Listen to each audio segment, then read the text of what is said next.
Welches ist das beste Piano VST? Diesmal geht es um das Rhodes E-Piano. Es ist sicher das berühmteste unter den Vintage E-Pianos und ich kann von mir behaupten, es ist mein Lieblingsinstrument unter den E-Pianos. Aber das geht sicher nicht nur mir so.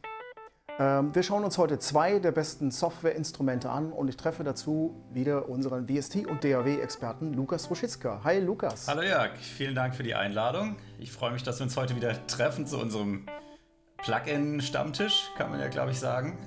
Ja, stimmt. Jetzt bin ich gespannt, wie du auf das Thema Rhodes Piano anspringst. Ich glaube, ich liege da nicht falsch. Das ist auch vielleicht dein Lieblings-E-Piano. Ja, absolut. E-Piano ist für mich erstmal Rhodes. Und ja, wir haben, ich glaube, wirklich zwei der besten VSTs am Start. Das Classic EP88 von Scarby und das Rhodes V8 Pro, welches, ja, das ist das erste Plugin der Rhodes Company, die seit ein paar Jahren erst in England das Rhodes MK8 in Handarbeit herstellt. Sündhaft teuer, aber auch wirklich toll. Genau, und jetzt haben die tatsächlich ein Plugin gemacht ihres eigenen Instrumentes, also eine Simulation, eine Emulation, eine Plugin-Emulation des eigenen Rhodes. Das ist schon interessant. Finde ich auf jeden Fall. Also da wir über Details reden, kann ich auch empfehlen, gute Kopfhörer zu tragen beim Hören dieses Videos. Und ich denke, wir legen mal los. Ich habe beide Instrumente jetzt mit den jeweiligen Default-Programmen geladen, also ganz ohne Effekte, ohne Schnickschnack. Da kann man auch schon sehen, das ist ein Kontaktinstrument, das ist eine Library, die man sich dann in Kontakt laden kann. Das klingt dann so.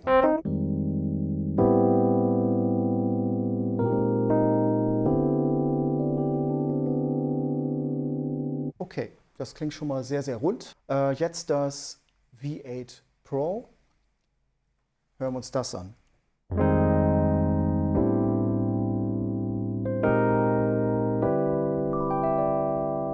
Ja, da kann man gleich hören, wie unterschiedlich die eigentlich sind. Ich würde sagen, dass das Rhodes hat ein bisschen mehr Biss. Es ist nicht ganz so glockig direkt auf Anhieb. Genau. Aber das sind ja auch alles Dinge, die man einstellen kann. Das ist ja jetzt das Basis-Preset, auch genau. Ohne Effekte, ist da jetzt auch gar keine Amp-Simulation an bei dem Rhodes V8? Nein, es ist noch gar nichts an. Also wie gesagt, das sind hier die Details, die man einstellen kann. Hier ist noch kein Amp angewählt. Das ist wirklich das blanke Piano, so wie es gesampelt ist. Also ich finde schon mal, der Grundklang ist schon mal überzeugend. Das klingt beides nach Rhodes. Das wäre auch komisch, wenn es anders wäre. Ja, legen wir mal los mit den Details, würde ich sagen. Was mir da schon mal aufgefallen ist, an diesen Details ist vielleicht auch gleich wichtig, das vorab zu sagen. Das ist beim Scarby EP88 eine Funktion, die da sich nennt Pre-Attack Control. Da gibt es beim Scarby noch aber eine zweite versteckte Funktion, die finde ich noch viel wichtiger, das ist das Node of Delay. Und das betrifft halt das Ausklingen des Rhodes und das ist sehr speziell, wie ich finde, weil das Dämpferverhalten, das halt, da hört man hinten auch so den Dämpfer aufsetzen. Das kann man eben im Delay einstellen. Und da habe ich, kann ich jetzt schon mal sagen, das Gefühl, ich habe so ein altes MK1 Rhodes unter den Fingern, das so ein bisschen träge reagiert. Ja klar, also die Tastatur ist natürlich ein Riesenunterschied. Was man jetzt hier auf meinem MIDI-Keyboard ganz einfach machen kann, indem man so schnell repetiert, das geht so auf dem echten Rhodes gar nicht unbedingt. Nee. Also wenn das super eingestellt ist, dann ist es immer noch schwierig. Und genau. Deswegen finde ich das auch super, dass das Scarby das so ein bisschen simuliert, diese Trägheit der Taste beim Node Off. Ja. Und ja, ich würde dir jetzt erstmal so spontan einordnen, dass das Scarby etwas weicher klingt und das Rhodes V8 etwas aggressiver klingen kann. Aber ich glaube, da sollte man sich nicht täuschen, wenn man an den Details dreht. Weil da sind ja noch einige Sachen, wie eben, du hast es eben gesagt, Preamp, Amp-Simulationen und EQs und so weiter. Und ja, ich denke, wir gehen einfach mal ein paar Presets durch. Da hast du bestimmt ein paar Favorites. So, als erstes habe ich mir das Preset Bahian Love Affair ausgesucht. Auch wieder ein Tribute, dieses Preset.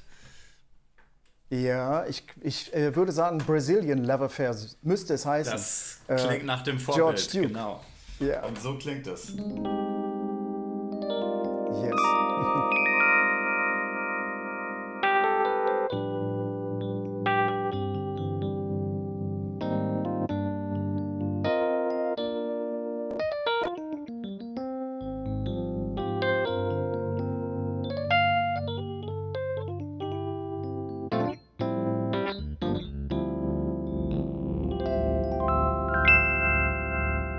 Das gefällt mir total gut. Das ist glockig.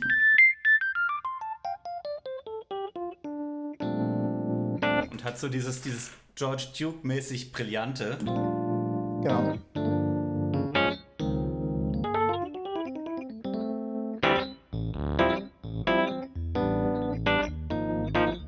Also man kann sehr gut Groove damit spielen, aber kann auch schön... Ja. Und es schwebt sehr schön hier durch das Vibrato. Kann man mal schauen, was Ja, hier fliegt, alles so an ist. Also, das fliegt so richtig schön durch die Gegend. wir haben einmal Und, hier ja. Stereo, also Stereoverbreiterung an. So wäre es normalerweise. Das heißt, es ist so ein bisschen geht weiter nach außen. Ja. Dann haben wir das Vibrato. Ohne klingt so. Und mit. Und auch den Keyboard Amp. Ohne. Und mit. Der macht's. Oh ja, das macht sehr viel aus, ja. Ja, also das macht einen riesen Unterschied einfach hier. Allgemein bei dem Plugin, ob man es mit dem Keyboard Amp spielt oder ob man es eher so DI-mäßig ohne Amp-Simulation spielt. Beides kann man machen, beides hat einen unterschiedlichen Charakter. Ja, ist beides gut. Genau, Ja. und bei dem Keyboard Amp kann man natürlich auch schön die Höhen so pushen. Ich hatte ja eben gesagt, dass das Scarby ein bisschen weicher klingt, aber ich habe jetzt auch das Bohemian Love Affair, wenn man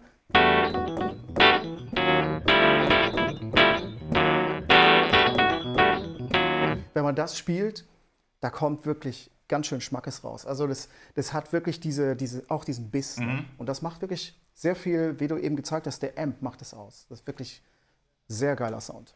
Okay, dann wäre ja jetzt die Frage, wie kann man das mit dem Rhodes V8 machen? Weil wir haben ja gehört, allein aus dem EP88 kann man jetzt schon zwei ganz grundsätzlich verschiedene Charaktere rausholen.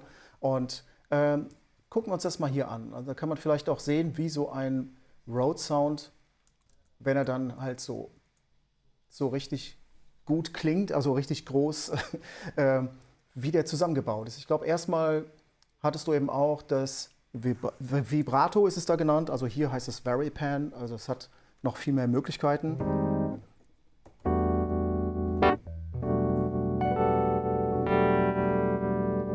Das ist ein bisschen langsam vielleicht, kann ein bisschen schneller sein. Das ist schon mal sehr schön. Der Kompressor ist hier schon an. Der könnte noch ein bisschen knackiger werden.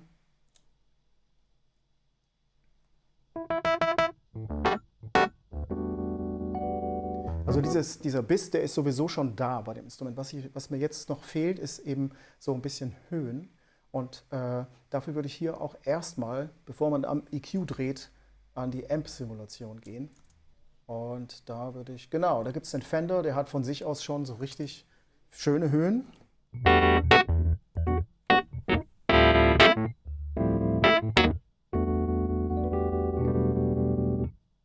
Klingt schon schön, könnte aber noch ein bisschen brillanter kommen. Ne? Ja, auf jeden Fall. Hier im Scarby sind die Höhen, also nicht ganz voll aufgedreht, aber schon ziemlich 17 Uhr mäßig. So, vielleicht kann man hier auch gleich mal in die andere Richtung gehen, dass man ein anderes Voicing legt. Da kommen wir vielleicht später nochmal dazu. Es gibt nämlich verschiedene Intonierungen, die man hier realisieren kann.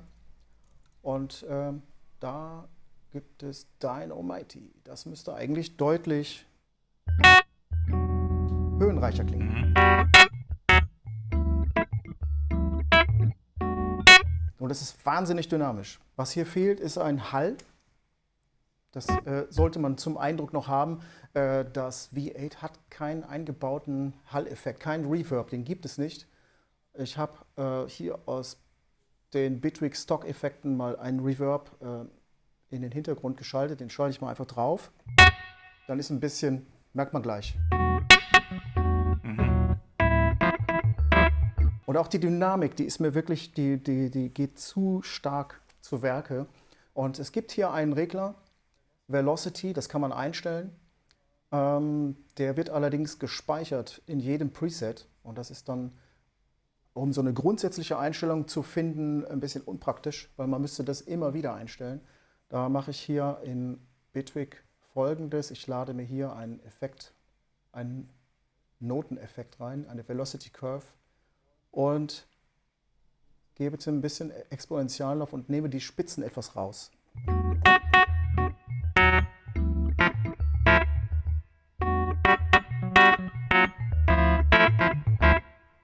Das funktioniert schon mal sehr gut. Es knallt jetzt also nicht damit, mehr so raus. Genau, das ist das. Also eigentlich ist das toll, dass es so wahnsinnig beißen kann. Aber wenn es so von sich aus sehr schnell so reagiert, dann ist das ein bisschen schwierig beim Spielen. Dann kann ich das nicht gut kontrollieren. Also so kriege ich es besser hin. Ja. Und es bleibt der ist trotzdem butterweich, ja.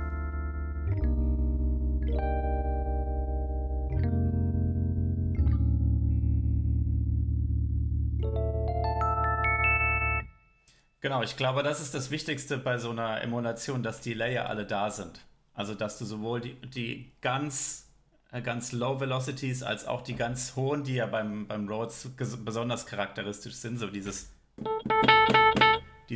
Barkige, dass man das auf jeden Fall hat, aber dass man es gut kontrollieren kann. Lass uns noch ein paar von den Presets durchgehen.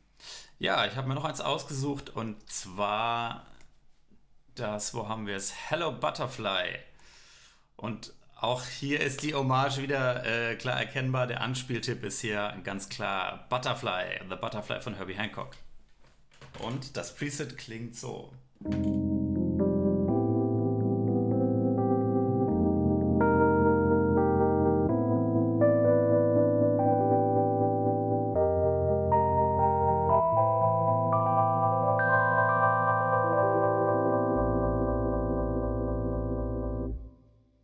Da schauen wir uns doch gleich das V8 Pro an. Ich meine nämlich, dass ich auch so genau, ist gleich das erste. Buttery Herbs. Das ist auch schön.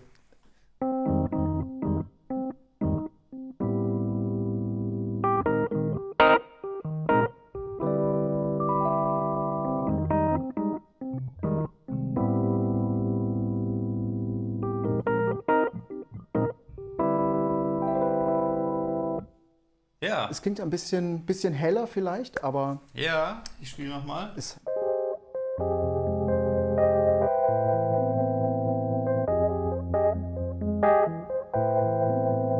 Bei mir ist mehr Hall jetzt auf jeden Fall.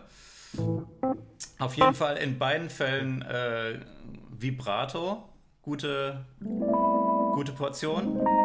Ja, auf jeden Fall. Das ist hier auch.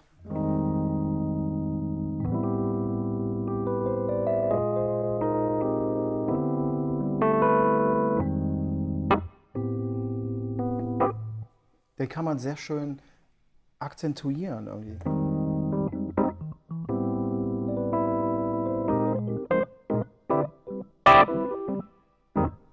Und der will auch gleich wieder losgehen. Also wahrscheinlich, Herbie Hancock hat das Stück ja auch in verschiedenen Dekaden aufgenommen. Also ich glaube, da kann man jetzt nicht sagen, der muss genauso klingen wie beim Scarby oder genauso wie beim Rhodes V8. Also. Ja, also das Anspringen in diesen höheren Velocity-Layern, das ist gerade zumindest bei deinem Preset beim V8 ist das mehr. Ich komme da so ein bisschen hin, aber nicht so wie bei dir. Ja, absolut.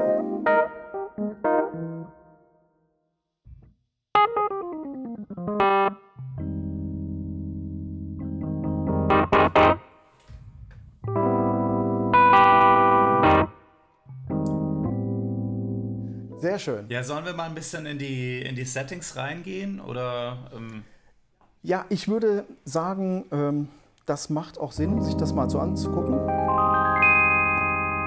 Weil ich merke hier oben zum Beispiel, das ist mir eben auch bei dem ET8 aufgefallen, wenn man in den oberen Lagen spielt, da sind die Töne, die einzelnen Töne schon mal ein bisschen laut vielleicht, ein bisschen schrill. Und dafür ist eigentlich so eine Tuning-Möglichkeit bei einer Software sehr sinnvoll. Man kann hier jetzt Timbre, Feintuning, Damper und Level einstellen. Und wenn ich jetzt zum Beispiel, der hier erscheint mir etwas laut, dann ziehen wir den einfach hier im Level runter. Und damit das nicht nur bei einem ist, das kann man dann auch für die anderen ganz schnell anpassen.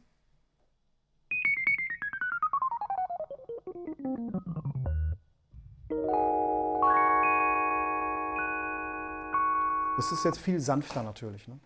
okay, also diese ganzen Overlays, die man sieht, das ist jeweils ein anderer Parameter. Und die sind Genau. jeweils pro Ton immer so auf der Mittelstellung, aber du kannst sie nach oben oder unten bewegen. So Ja, hier funktioniert ist das. jetzt, genau, hier sieht man jetzt, die Neutraleinstellung wäre dann wirklich alles gleich hier. Das wäre dann die Lautstärke hier in diesem Bereich. Darunter haben wir dann den Dämper und da kann man das Dämpferverhalten ändern, sodass der, und da klingt es irgendwie ein bisschen unnatürlich. Es klingt einfach länger aus, als würde der Dämpfer dann gar nicht mehr auf das Tine draufgehen. Was ich bemerkenswert finde hier, ist diese Geschichte, Timbre.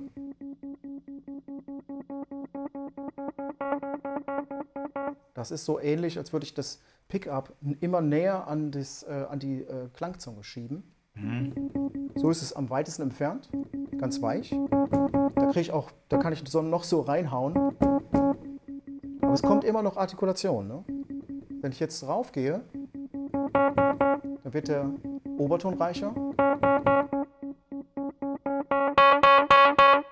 Das ist krass. Geht aber noch krasser. Und wenn ich jetzt meine maximale Dynamik hier auch nochmal ausfahre, in der Velocity Curve, dann ist da wirklich, dann haben wir alles rausgeholt. Ist dann für ganz rockige Sounds, ist das natürlich toll. Ja, das klingt schon wirklich ganz drastisch. Ja, das kann man für den gesamten Tonbereich Note für Note einstellen. Das ist natürlich eine großartige Sache, finde ich. Wenn man da einsteigen will, ist die Pro-Version die richtige, weil das Rhodes V8 gibt es ja auch ohne Pro und dann hat man eben diese Einstellmöglichkeiten alle nicht. Okay, das heißt, es ist dann wie ein Preset-Player. Man kann seine Presets auswählen, kann die spielen, aber kann jetzt nicht so ins Detail gehen. Also sprich, das Rhodes aufmachen und da rumjustieren. Ja, also die Effekte sind ein bisschen eingeschränkter auch, aber man hat im Prinzip, also das, was man zum Spielen braucht, das Tremolo, den Chorus und so weiter, das hat man schon da drin. Ich habe auch noch eine ganz interessante Einstellung da entdeckt. Und zwar das, was du jetzt unten gemacht hast mit dem Timbre, was man ja wirklich akribisch für jeden einzelnen Ton einstellen kann. Angenommen, man möchte das jetzt für die ganze Tastatur haben, also um einfach den Grundsound des Instruments zu ändern. Dafür gibt es nämlich auch eine Einstellung und die findest du in diesem Detail-Tab da rechts. Wenn du da mal drauf gehst, da gibt es da den Regner Timbre Shift, diese Orange. Yes. Und der ist quasi wie so eine Master-Fernsteuerung für diese Timbres. Also Genau. wenn du den verschiebst, dann passiert das, was wir eben gesehen haben, für die ganze Tastatur.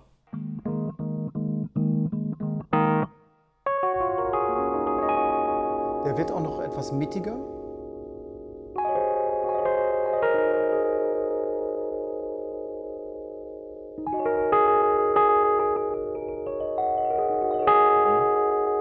Und jetzt ändert sich der Charakter total.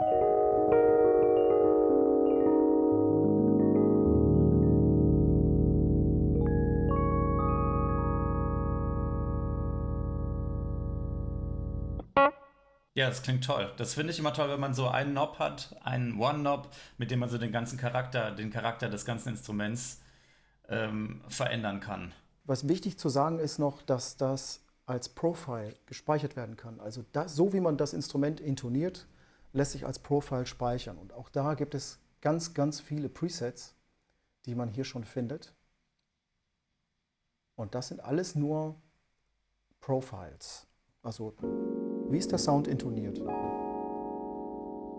Das heißt, da sind keine Effekte mit drin, sondern es ist quasi das Rhodes-Modell. Es sind quasi verschiedene Einstellungen des Modells. Und die Effekte liegen dann drüber und das ist dann ein Preset. Genau, also man kann das sogar mischen. Ich könnte jetzt zum Beispiel ein Preset hier, ich nehme mal Chicks Delight oder das Dynamite nehmen wir mal. So, jetzt wird auch beides eingestellt. Es wird das Preset mit den Effekten eingestellt, Amps und so weiter und das Profile. Hier haben wir jetzt das Dynamite.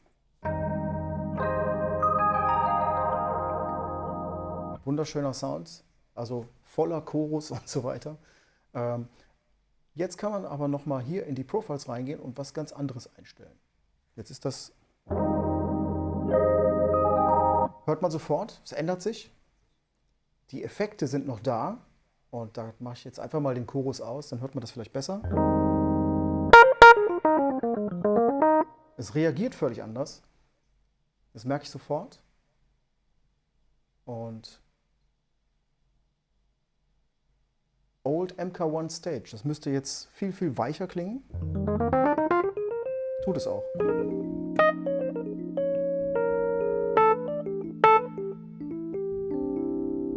Es hat trotzdem immer noch diesen Biss, ne?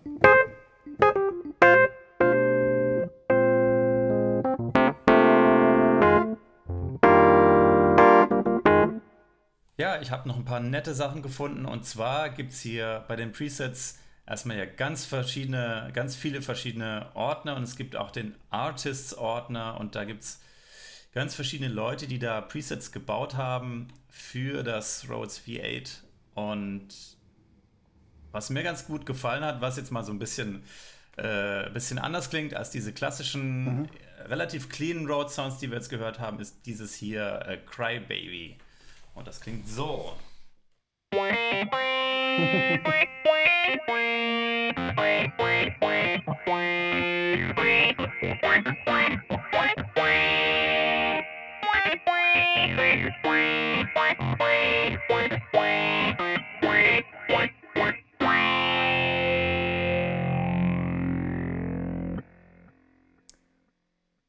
Ja, ist ein bisschen was anderes. Ist ein Statement. Dann würde ich ganz gerne noch mal zur Abwechslung ein EP88 spielen.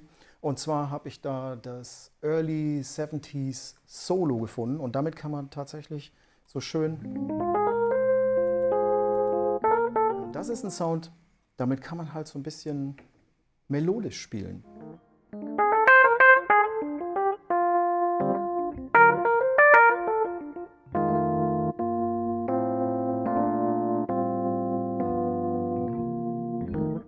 Wir sind wahrscheinlich beide so Tyne-Sound-Fans, oder? Ja, auf jeden Fall. Auf jeden Fall. Was ich schön finde bei dem Scabi, bei dem EP88, ist, wir haben ja auch diesen 88 Key Model 1974 Regler und damit kann man so dieses andere Modell, wir haben ja vorhin gesagt, klingt sehr, sehr höhenreich, sehr Tyne-mäßig, sehr brillant. Ja. Und wenn man das nicht möchte, dann kann man das hier dazu fahren. Ah ja. Das ist sehr gut. Und dann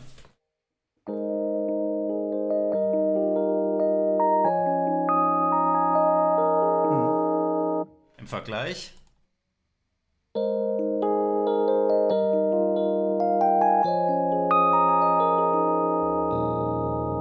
Ist wie Tag und Nacht, oder? Ja, absolut. Ich habe ehrlich gesagt Schwierigkeiten, mich zu entscheiden. Aber man kann sicher ein paar Schwerpunkte ausmachen. Es hat sich, glaube ich, ganz gut gezeigt, dass so die Edit-Möglichkeiten beim Rhodes V8 Pro, also dann auch muss man auch wirklich die Pro-Version haben, die das alles bietet. Das sieht schon wirklich dann ganz anders aus. Da gibt es einfach mehr Möglichkeiten. Aber wenn man jetzt einfach auf den Sound geht, finde ich beide krass gut. Die haben unterschiedlichen Charakter. Das eine kann man mehr mögen, das andere, da kann man sich entscheiden. Beide Instrumente klingen für mich fantastisch und spielen sich fantastisch. Das sind so schon mal die Grundvoraussetzungen, die beide auf jeden Fall erfüllen. Ja, die Dynamik ist bei beiden Instrumenten super, du hast guten Zugriff drauf, du hast gute Einstellmöglichkeiten. Die Einstellmöglichkeiten beim Rhodes V8 sind nochmal akribischer, also man kann nochmal ein bisschen mehr ins Detail gehen, so das Instrument aufmachen und wirklich jeden einzelnen Ton, das Timbre verändern, das Tuning verändern. Das geht jetzt bei dem Scabi so nicht. Das heißt, wenn man das unbedingt haben möchte, dann ist die Kaufentscheidung eigentlich relativ klar. Da muss man zum Rhodes Plugin gehen, Ja, ja. das natürlich auch mehr kostet. Wir haben ja gesehen, Einstellmöglichkeiten gibt es und das Scabi hat auch die wichtigsten Tuning-Möglichkeiten, die man eben braucht, um den Klangcharakter in den Griff zu kriegen. Also ich würde immer vom Sound ausgehen und ja, wie gesagt, auch da kann ich mich jetzt schwer entscheiden, weil die sind von der Qualität her beide grandios, von der Dynamik her fantastisch und der Klangcharakter, ich würde weiterhin dabei bleiben, das V8, das hat ein bisschen mehr Biss sogar, es spielt schneller, also es reagiert schneller, das ist vielleicht wichtig für die, die das möchten.